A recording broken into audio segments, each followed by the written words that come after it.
Humigit kumulang 1,400 ang mga pasyenteng nabigyan ng libreng medical services sa iba't ibang barangay ng iba't ibang bayan ng ika-6 na distrito ng Pangasinan.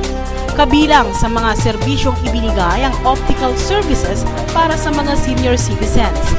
Pagkatapos ng check-up, libreng eyeglass rin ang ibinigay kina lolo at lola.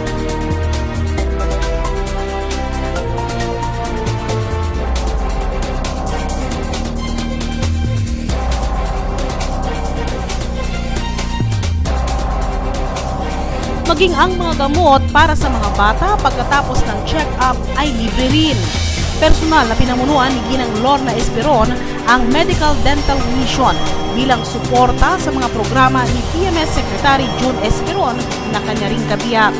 Ang mag-asawa ay magkatuwang na tumutulong upang siguraduhin mas maaabot ng pamahalaan. Katuwang ang mga networks na Esperon upang ibahagi ang mga social services na ito sa ika-6 na distrito ng Pangasinan. Namahagi rin ng libreng PhilHealth card si Esperon para sa mga kapuspalad na kababayan nito.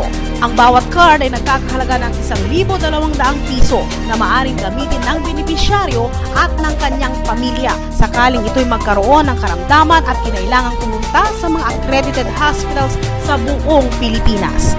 Para sa Pangasinan Today, Janice Hidalgo, nag-uulat.